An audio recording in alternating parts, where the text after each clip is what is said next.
आपका जो टॉपिक है सेंटेंस, फ्रेज और क्लास का है। आज हम कवर करेंगे क्लास क्या होता है, फ्रेज क्या होता है और सेंटेंस क्या होता है। सबसे ज़्यादा आपको फ्रेज पूछा जाता है इंटर में और हाई स्कूल में, और फ्रेज का भी होता है जो फ्रेजल, सबसे ज़्यादा फ्रेजल वर्ब पूछा जाता है। ठीक है, तो आज हम क्लियर करेंगे। ये बहुत बड़ा एक फोबिया बना हुआ है कि एक्चुअल में होता क्या है, तो आज बिल्कुल मक्खन जैसे समझ में आ जाएगा, बिल्कुल सिंप्लीफाई करके चीज़ों को प्रमोट करेंगे। ओके, बस आप लोग थोड़ा सा बी पेशेंट, है ना, लास्ट तक बिना स्किप किए देखते रहना, है ना। तो क्या करना है, सेंटेंस क्या होता है। सेंटेंस का डिफिनेशन होता है कि ये sentence is a group of word which makes a complete sense the word. ये बिल्कुल कंप्लीट सेंस यानी मीनिंगफुल सेंस देता है ये, लेकिन ये क्या करता है, ये कंप्लीट सेंस नहीं देता है फ्रेज। ये फ्रेज, वर्ड, ये ग्रुप, ये तीनों ग्रुप ही है। ये भी ग्रुप है और ये भी क्या है, ये भी ग्रुप है और ये भी क्या है, ये भी एक ग्रुप है।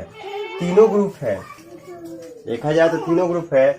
सेंटेंस का मतलब होता है वाक्य, और इसका मतलब होता है वाक्यांश, यानी वाक्यों का ही अंश है।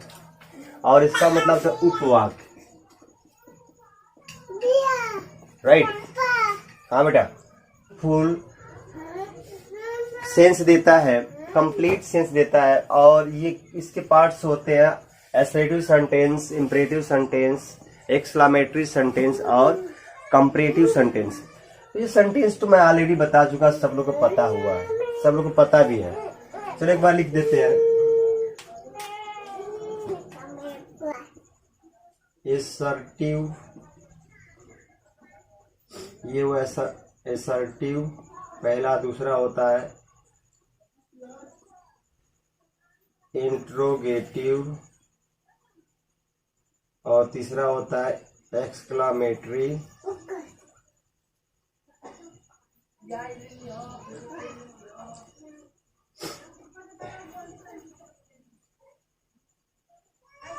एक्सक्लामेटरी। चौथा होता है आपका ऑप्टेटिव और पांचवा होता है इंपरेटिव। तो ऑप्टेटिव को बहुत कम आजकल यूज हो रहा है। ये आपका क्या है, 1 2 3 4 5 सेंटेंस होते हैं। इसका एग्जांपल होता है जैसे दो, ये अफर्मेटिव और एक होता है इंडिकेटिव। ये किसी कार्य घटना का होना न होने की सूचना देता है। जैसे आई गो, I do, I don't go. ठीक है, आई डू नॉट गो, ये हो गया। इंट्रोगेटिव होता है what are you busy, are you,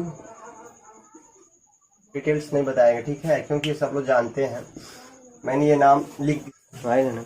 मेरा मोटो है कि आज हम फ्रेज और क्लॉज को क्या करेंगे, क्लियर करेंगे। ठीक है, तो अब चलते हैं हम वाक्यांश यानी वाक्यों का ही अंश। फ्रेज में क्या होता है कि ये ना इसका माँ होते हैं ना इसके पिता होता है, ना सब्जेक्ट होता है ना ऑब्जेक्ट होता है। जैसे कि सीता जी क्या हुई, खेत से निकल गई, जैसे गजरा मूली होता है वैसे बैठी थी, हल लगा निकल गई, है ना।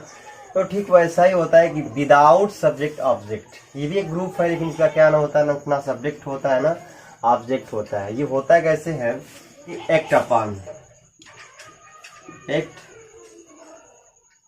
हो गया। एक्ट अपान का मतलब के अनुसार कार्य करना, किसी के अनुसार कार्य करना का एक्ट अपान बोलते हैं।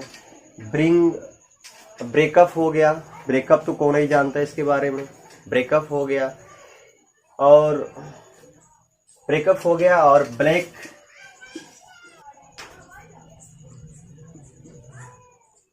ब्लैक शिप का मतलब होता है चापलूस।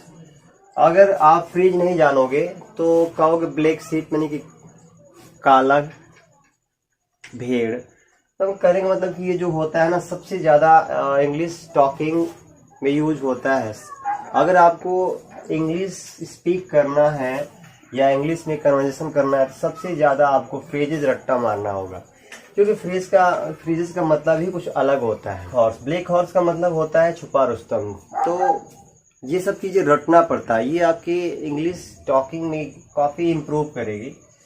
तो ये चीज़ें होती है और इसके भी कई पार्ट्स होते हैं। और सबसे ज़्यादा किसका यूज होता है, सबसे ज़्यादा कहाँ से क्वेश्चन पुटअप करता है इंटर में, हाई स्कूल में, उपवा के होते हैं। ये भी होता है group of word at content. इसमें कंटेंट होता है, सब्जेक्ट और ऑब्जेक्ट भी होता है और कॉम्प्लीमेंट भी होता है। तो ये मीनिंगफुल सेंस दे भी सकता है, नहीं भी दे सकता, बहुत नौटंकी करता है, कभी देगा कभी नहीं देगा। लेकिन कब देगा कब नहीं देगा ये इसको भी हम बताएं। देखिए जो सेंटेंस है इन दोनों का क्या है, पिताजी, और ये दोनों क्लास के लड़के, यानी कि एक सेंटेंस में कई ठो क्लास भी हो सकते हैं, कई ठो फ्रेज भी हो सकते हैं। एक सेंटेंस में बहुत सारे क्लास भी होंगे और बहुत सारे एक सेंटेंस में आपका बहुत सारे क्लास भी होंगे या बहुत सारे फ्रेजेस भी होंगे, क्योंकि ये पिताजी हैं, इन्हीं से बना हुआ है फ्रेज और क्लास। ठीक है, ये मीनिंगफुल सेंस देता है और ये मीनिंगफुल सेंस नहीं देता है। ठीक है, अब हम फ्रेज की बातें करेंगे तो फ्रेज होते 8 प्रकार के होते हैं। Noun phrase, adjective phrase, gerund और प्रीपोजिशन और इन्फिनेटिव और ये एडवर्बल फ्रेज और प्रिंसिपल फ्रेज। तो ये नाउन फ्रेज का क्या होता है, एग्जांपल्स, इन सबका एक एग्जांपल ले लेते हैं। ए टीनी माउस। ठीक है, एडजेक्टिव फ्रेज का क्या, टेबल, और जिरंड का मतलब किसी में लाओ तो injurious smoking of the health. ठीक है, ये सबसे पहले स्टार्ट होता आईएनजी लग करके। और चलिए सबको इन्फिनेटिव का होता है टू स्विम,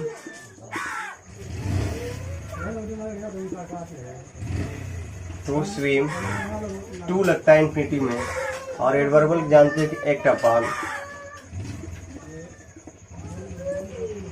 एडवर्बल फ्रेज, हाँ ये सबसे इम्पोर्टेंट है। कौन, एडवर्बल फ्रेज, यही सबसे ज्यादा इंटर में और हाई स्कूल में पूछा जाता है।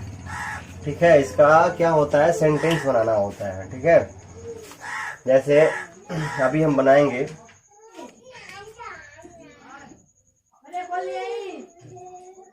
है कि दो तरह के क्लास होते हैं, एक डिफिनिट होता है, एक इंडिफिनिट होता है। तो डिफिनिट क्लास में क्या होता है कि ये कंप्लीट सेंस नहीं देता है, ना मीनिंगफुल सेंस देता है। जैसे I saw a man, who जो होता है हमेशा इसमें क्या लगता है, क्लास में हमेशा कंजक्शन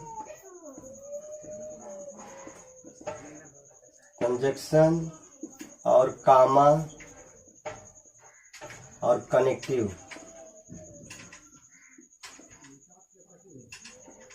कनेक्टिव का यूज होता है, इन तीनों का यूज होता है। Who was crying, तो क्या कर रहा था, चिल्ला था। कौन चिल्ला था, इसका कोई सेंस नहीं है कि चिल्ला, पर्सन का कोई नाम नहीं है, कंप्लीट सेंस नहीं दे रहा है। चाहे ही एट, वो खाया, क्या खाया भाई, कोई इंफॉर्मेशन नहीं है। ऐसा देखा, क्या देखा, क्वेश्चन करो क्या देखा, पता नहीं।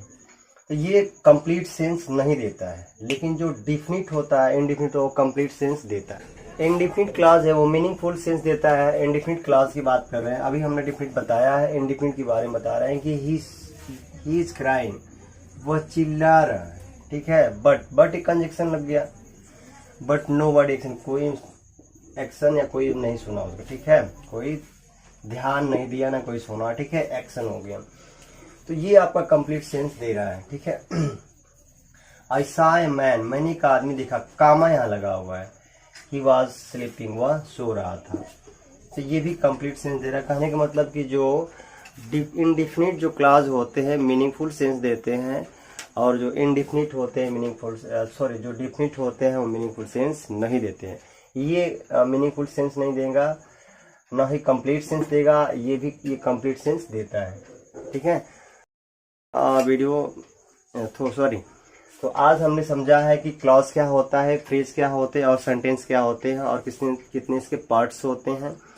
और ओके, आई होप आप लोग पूरी कॉन्सेप्ट समझ गए होंगे। Okay, bye, love you all, take care, bye.